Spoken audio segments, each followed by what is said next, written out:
Hello and welcome back to Craig and Dave Unscripted. And first of all, Happy New Year 2022. Do you feel optimistic about this year, Dave?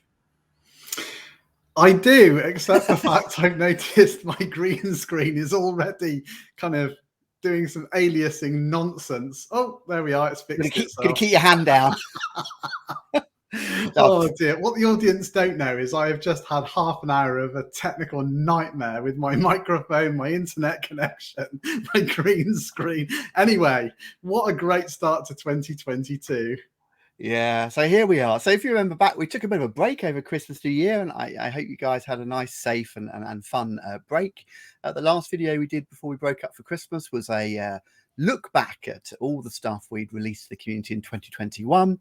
So we thought the first video of this year should be us looking ahead, giving you a bit of an insight into some of the stuff we've got planned, letting you know what we've got coming up. So we're going to start probably with one of our most popular and leading products that we're well known for now, which is Smart Revise, our course companion. And we have some big stuff lined out for this year, some which we can't really talk about yet, but plenty of stuff which we certainly can talk about and would like to share with you today. So do you want to lead on that then, Dave? What can we tell the community is coming up this year for Smart Revise? Yeah, so firstly, what I'm about to talk about, you can have a look at for yourself in terms of outlining the road ahead. So smartadvice.craiganddave.org/road-map will give you an outline of some of the things that we're currently working on, what's been released and what we've got planned for Smart Revise ahead. So what I'm going to do is just have a look at that page with you and talk about some of the things that we've got on it. So we released in the new year analytics reports for tasks and some updates, some quality of life updates to the Mark book, allowing you to sort students by name, etc. So all that is live now. So if you are a user of Smart Revise, and you're a teacher and you haven't already seen that we've got some analytics reports now for tasks, then do go and have a look at that. And like all these features, that's iteration one, and we would anticipate in the future adding a greater range of reports. But we'd like to get your feedback. If there are certain reports that you would like, please do let us know, and then you will probably find those getting into the product into the future. So there we are. So that's what we've released recently. We're currently working on dark theme. Now I know I know that students will like this. So we've had quite a few students contact us since we released Smart Revise. And the two common questions are, do you have an app? And do you have a dark theme? Okay. And the answer is no and no. But just to elaborate a little bit further, dark theme is something that we're currently working on. It's currently in test and will be going live imminently, possibly the end of this week. So students, if you're after that, it's coming. An app? No, we don't have an app. Now, we've talked about this in the past. The reason really is simply down to development. So if we're developing for the Android platform and the Apple platform and for websites, that's three different platforms that we have to develop for. We're a very, very small team. We don't have the capacity to do that. So we've decided to go for the website because you can use the website on your phone and it works almost just as well, to be honest with you. So those are the two frequently asked questions that we get. Would we like to have an app? Maybe in the future, but not at the moment. Yeah, if I can just interject, I mean, on those 2 points, I mean, yes, we developed the website with a mobile first approach. And when you load the website up on your mobile, it will detect you're on a mobile and it will look just like we'd make it look if we were developing an app anyway. And with most phones, certainly with iOS and Apple, indeed and Android, once you've gone to that page, you can then bookmark that page as an icon on your phone's home screen and it will act just like an app. And in terms of the dark theme, I mean, people will know a while ago we developed a couple of additional color skins to support different users of the product for accessibility, dyslexic, people with dyslexia and so on and so forth. So actually, although the dark theme is a bit snazzy being asked for, it's actually very little development time because all the underlying groundwork has been in there. So you finally got it. You finally got it.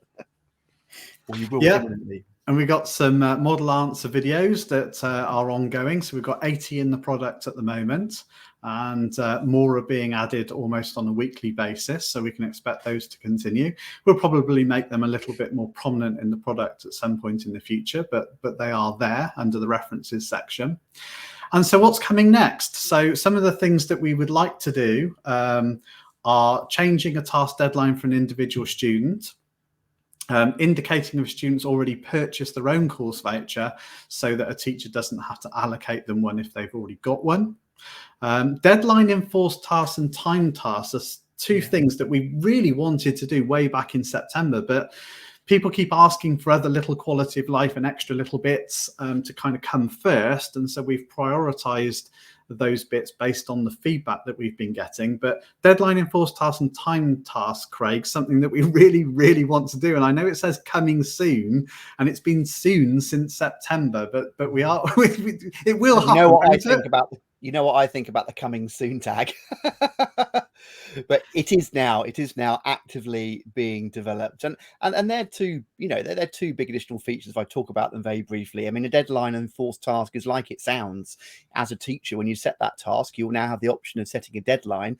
The difference with this one, because you can already set a deadline, is that once a deadline is passed, it will auto submit. That's it. If you missed the deadline and you've not even started it, it goes in with a naught. And the time task, that's the one, to be honest, I'm really quite excited about there, Dave. That's the one which will simulate a timed scenario. So obviously the questions have an indicative number of marks, will be assigned minutes. And when the students start the task, a timer will commence and will start ticking down. We're still sort of just tying up a couple of little features yet. Students should, I believe, and correct me live if I'm wrong, Dave, should be able to leave the task, come back, and the timer will carry on. Yeah. Okay. And also, we haven't obviously forgotten about students who require additional and extra time. That will be fully accounted for, and it will be something we're putting into their profile. So once you've flagged a student as rewarding extra time, it will become a default for you. So all of that's going in, but it really will allow you to simulate a little bit more that exam style experience and pressure. Please spend a minute per mark, move on if you haven't got it, go back if you've got time. All those key techniques we try and drill into them for exam practice.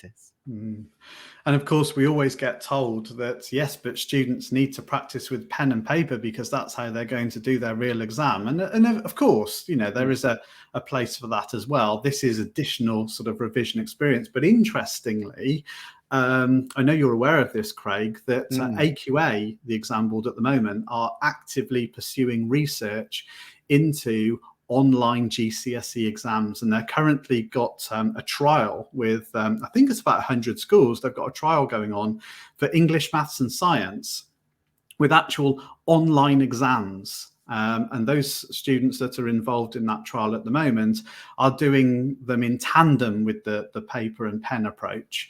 And AQA are actively researching this. And they've basically said the future will be online exams. And so we're going to be perfectly placed, I think, to make that transition when that comes to support students in that way. So that's really exciting for the future. Yeah, definitely. Of course, there are all sorts of problems they need to overcome for that to become a reality. Oh, yes. We know that. And maybe it will never become a reality, but it kind of feels like the whole world is heading in that direction. And certainly we've learned an awful lot through the pandemic about what technology can do and how it can support the learning experience through blended learning and those sorts of things. So I think normally we would say education is quite behind the times technologically, and it takes ages to kind of catch up. But the pandemic has just kind of accelerated that progress a lot, hasn't it, Craig? Yeah, that's it. I mean, obviously, it's a tragic situation we still find ourselves in, but it is weird the odd things that have happened. I mean, it's been a huge social experiment, companies working from home and lessons and learning going online, and it wouldn't have happened if it wasn't for this obviously unfortunate catalyst. But we are in a position now where a huge number of teachers and students are a lot more used to online ways of working, collaborating, sharing resources. So not surprised when you told me the news that AQA actually were carrying out this huge piece of research. I imagine it will be the future sooner than we realize. So what else have we got coming up? Because it's not just time tasks and deadlines, is it? No. So the perhaps the most requested feature from teachers at the moment is being able to clone a task. This idea that when you set a task, you then want to be able to apply it to other classes that you teach, and possibly to classes that your colleagues teach as well. Particularly if you're a head of department, you want to set a task and make it available to all the classes for all the teachers in your department. And you might also want to do that across series as well. So if you set a task for your year 10s this year, maybe you want to set the same task for your year 10s next year. And of course, they would be on a different course in Smart Revise. And so cloning a task will happen. We've already analysed what's required to make that a reality, and we've uncovered some of the things that we will need to do in order to make it happen. But it's certainly feasible, and something that we're going to be actively developing very, very soon. So we know lots of you are asking for that. It is coming. It is coming.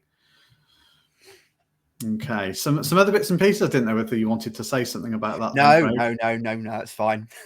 Okay, some other bits and pieces then. So allowing more mark entries to be ticked than the marks available. So for example, if you've got a 3-mark question, but there are 6 possibilities in the mark scheme, at the moment it will only let you tick 3 because that's the number of marks available. But we know from an analysis point of view, it would be helpful to know all the answers the students gave, even if they gave more than the 3 points that they got marks for. And so that's something that we're going to be looking into. Simply dragging and dropping questions into a different order for a task is something that we should be able to achieve.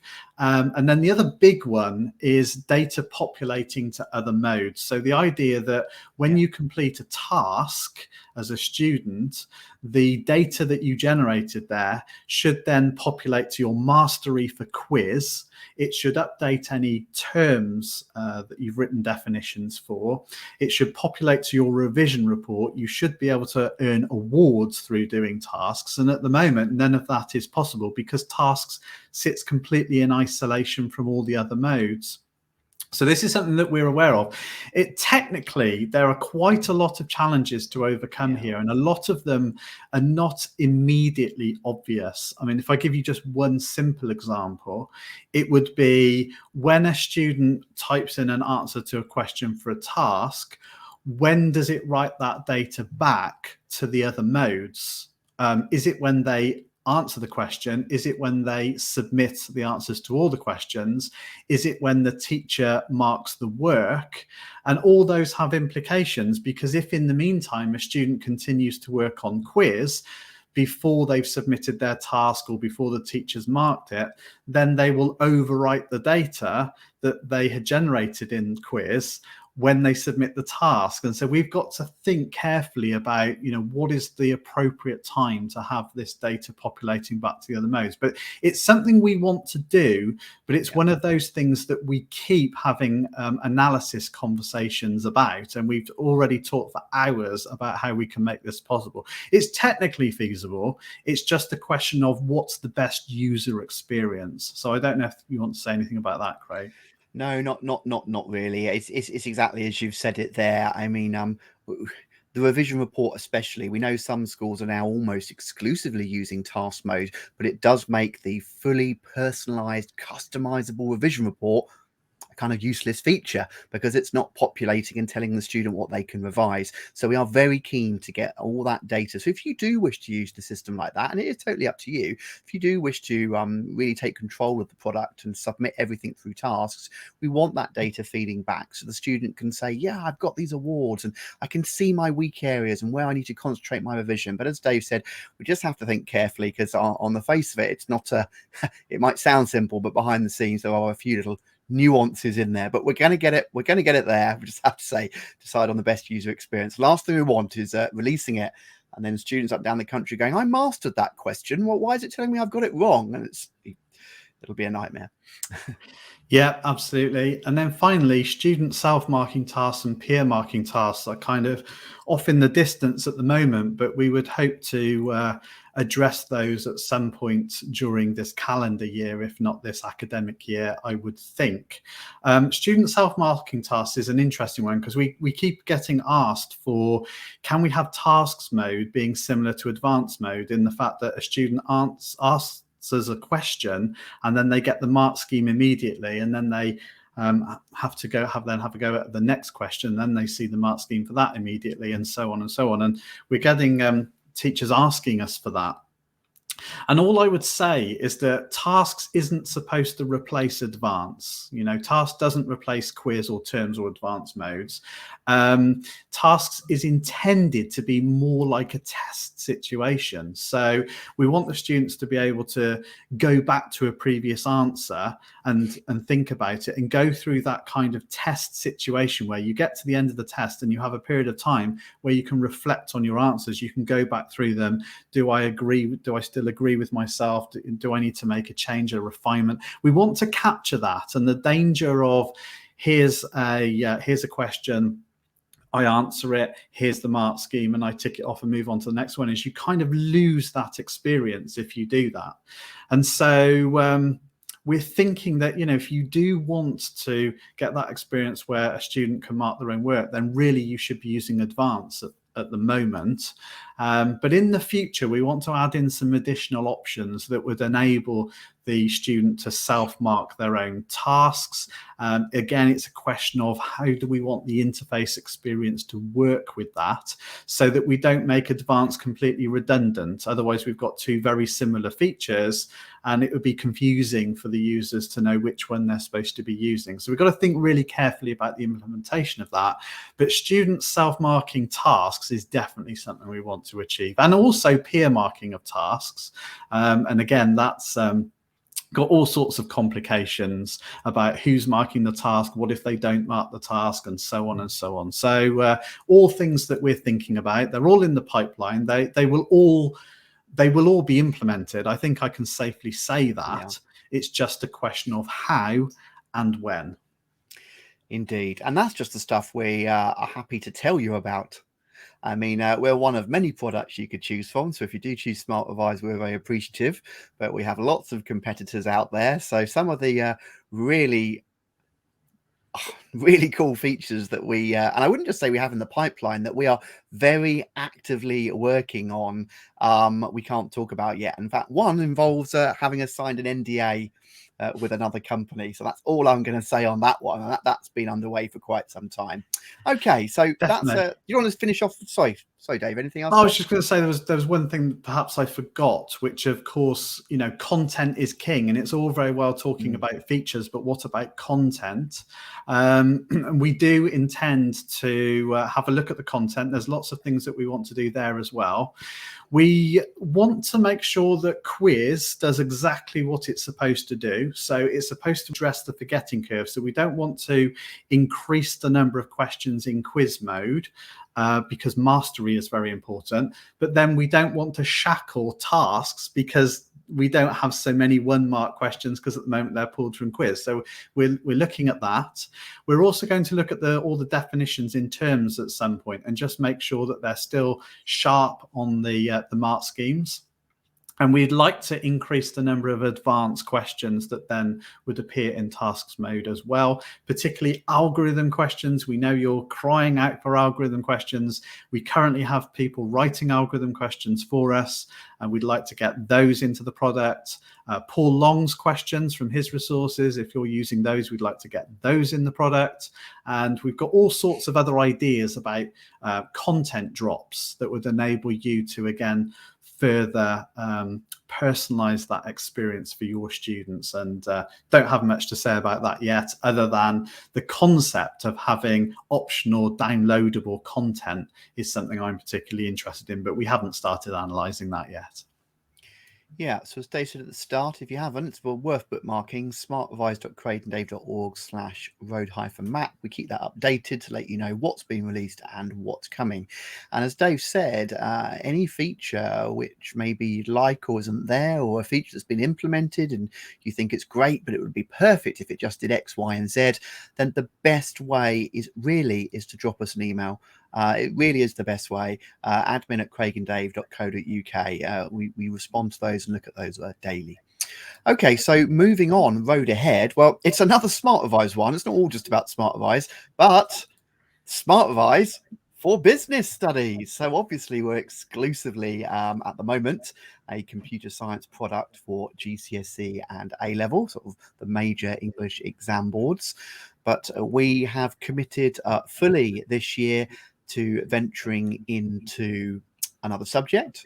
We've chosen business studies for a number of reasons, least of which is there's a market there for a decent product in business studies. Some of the major subjects like the sciences are incredibly well supported by other products at the moment. So obviously, and there's a lot of similarity in the specifications and the style of questions. But our plan will be, hopefully, I think this is unfair to say, if this is successful, then we'd like to start offering other subjects. But yeah, this is a plan for this year. We've been talking about it for ages and putting it off. But I think we're at the stage now where, well, we are at the stage where we'll be rolling out to other subjects. So what did you want to say about that, Dave? Well, really just that if you're interested in creating content for business studies, then please get in touch with us, because Craig and I wrote the content for Smart Revise, and now we've got other contributors that are helping us out, because there are only so many hours in the day in terms of writing additional material for computer science. But business studies is not a subject we teach, so we're not going to attempt that. We'd rather get specialist teachers to help us with that. We currently have a teacher that's just started working with us, contributing. We're very, very excited about that. But it's not too late. If you also want to help us create content for business studies, just reach out to us again by email, and we can get back in touch with you. It is paid. We're not asking you to do it for free. We do pay you for creating content in Smart Revise. But all we ask is that you've got experience of teaching at least one exam board, OCR, AQA, or EdXL, Business Studies, GCSE. A-level would be great as well, but just GCSE is fine. And that you've been teaching for a minimum of 3 years. If you've got some examiner experience, then that's also fantastic. But if you are interested in using business studies in your school with Smart Revise, and you're already using Smart Revise for computer science, and you can teach both subjects, then why not get in touch and see if we can work together. Yeah, absolutely. And reach out to those colleagues in your department, those ones who see Smart Revise, go, oh, that's brilliant. Speak to that business studies teacher. So got a bit of extra work for you here. So as I say, it is all paid. Right. Well, the next one, this is definitely one of Dave's ideas, or Dave and Sam, should I say. So Unscripted as a podcast. This is episode, I want to say 38. Yeah, episode 38. Other than the Christmas break, we've been doing one a week for 38 weeks. And we're just starting, I think, now to think about sort of the future, aren't we, of the Unscripted series, whether we keep up a weekly episode. And this came, if I'm not wrong, this came from a suggestion from one of our users, sort of back at the tail end of last year, didn't it?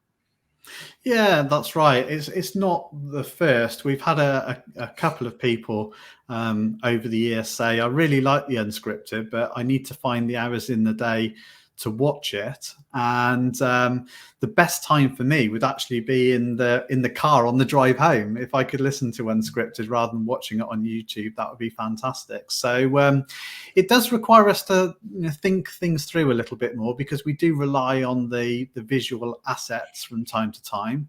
And next week, for example, we're going to do a look at our new algorithms book that's just been published, and we're going to do a flick through and sort of talk about the content on some of the pages. So how you do that as a podcast when somebody can't actually see the visual reference is going to be quite a challenge for us. But it is something we're definitely thinking about. We know that some teachers out there would like to have a podcast version. We've got platforms we can use. that technically it's not difficult. Again, it's just a question of us getting in the right mindset for how we do a videoed podcast, if that makes sense. Yeah. Indeed. And then obviously the other thing we're well known for is our premium resources, covering everything you need to deliver the GCSE and A-level curriculum. And now we're talking about our premium resources here, as opposed to obviously our free videos, which are ad-free, available on YouTube. But as many of you are aware, you can get a subscription to us, and that gives you access to our resources. And one thing that often gets misconstrued, I think, with our premium resources is it's a subscription model and you have to keep paying every year in order to use the resources. That is not the case. Once you buy a subscription, what that gives you is 1 year's access to your premium members login area. Anything you download from there, you have a lifetime site license for your institution to use. What the premium license does, if you choose to renew it, is make sure you always have access to that premium members area, because we've made a clear commitment from the start that we will constantly update our premium resources, updating them, tweaking them, adding to them, creating new resources in light of your feedback, our experience, past examiners' reports, etc., etc. And that hasn't stopped, and we fully understand some people may buy a subscription, then after a year go, well, not too much has changed this year, I'll hold off on my subscription, and then it's like, oh, they've released this. So keep up to date with what we do. Now we've got several new things coming this year.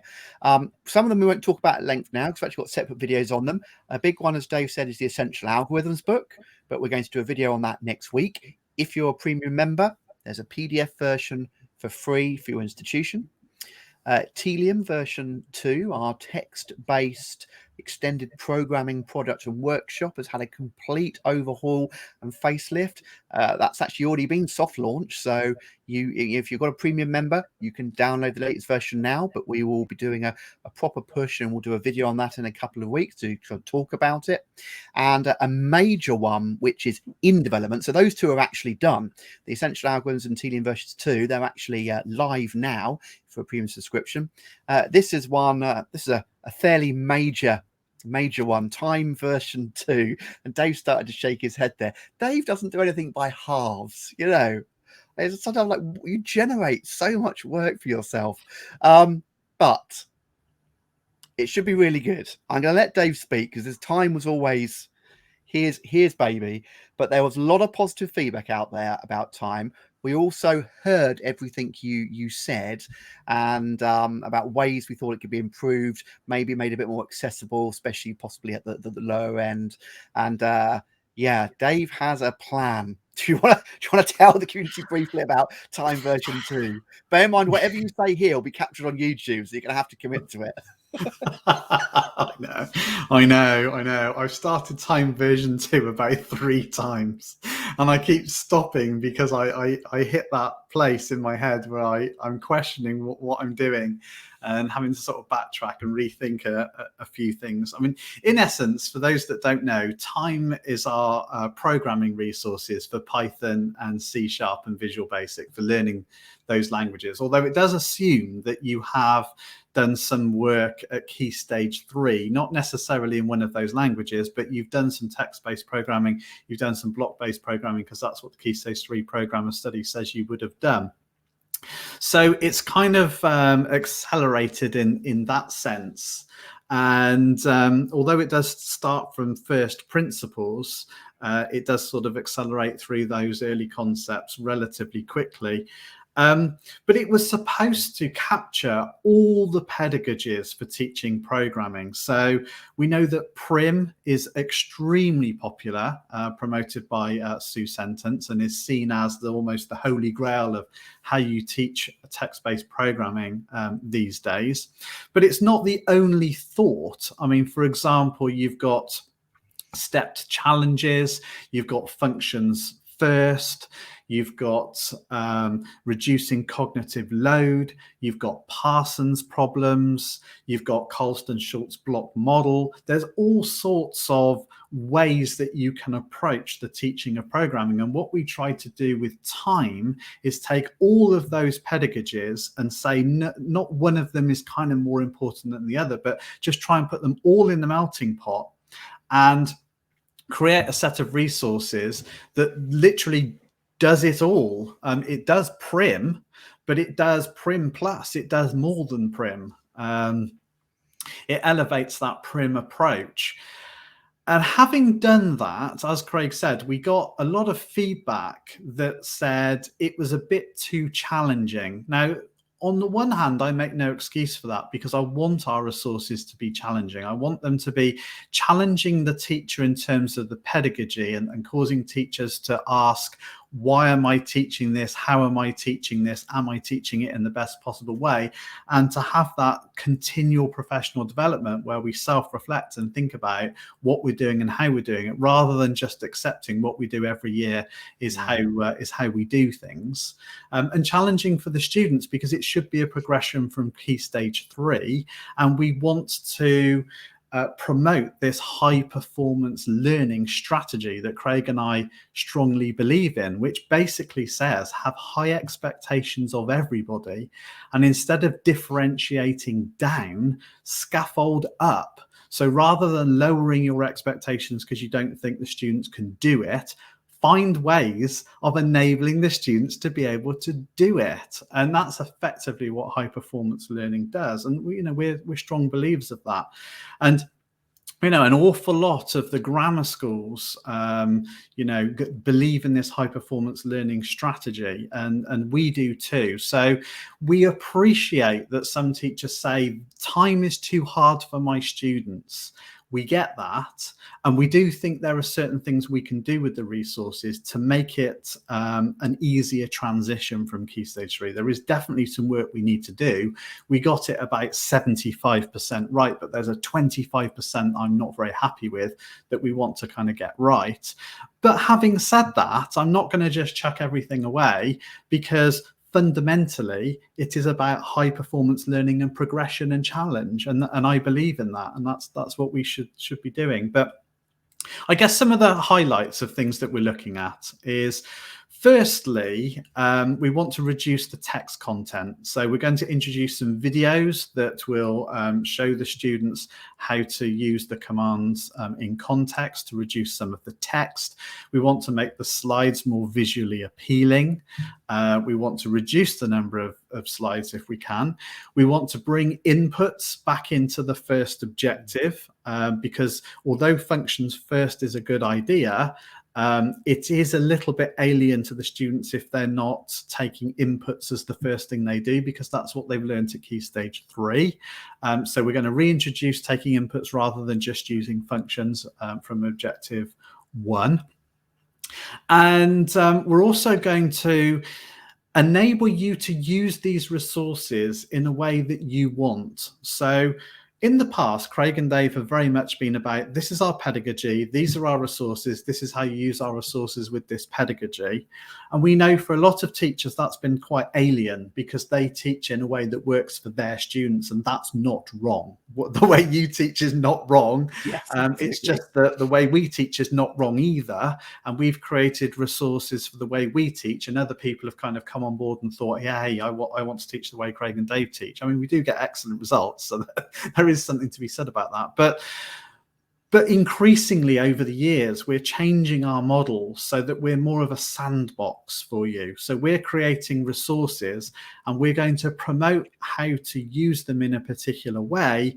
But we're also going to then say, but because these are sandbox resources, you can teach and use them in a way that you want. And so Time version 2 will open the gates for you to be able to do as many Parsons problems as you want, for example, to do as many comprehension questions as you want, to lead this from the front as much or as little as you want. And at the moment, it's written in a way that assumes you're going to teach it the way that we would teach it. And this is a journey that we've been on, and you can see that journey with Smart Revise, actually, where we're increasingly molding the product with features that teachers are asking us for, and we're adapting the product so that we can still use it the way we want to use it and the way that we promote using it. But if you want to use it in a completely different way, the product should enable you to do that. So yeah, time version 2. I can't commit to when that will be done, because there are over 118 problems in there,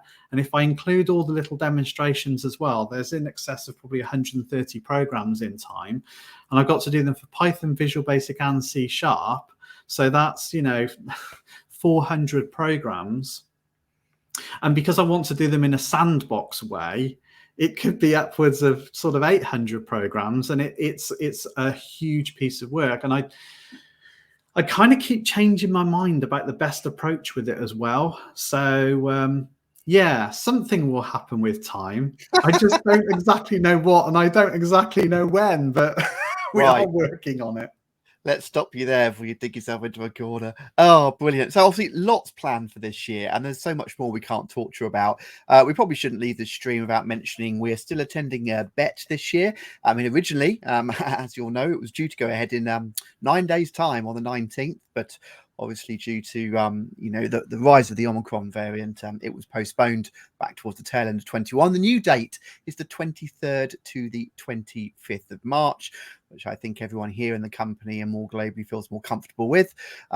So hopefully, if you were planning to attend BET, you'll still come along. We will be there. We're committed. We're going. So that's still on the agenda, but that's not for a few months now. So we'll talk about that a little bit more in a video or podcast, maybe closer to the date.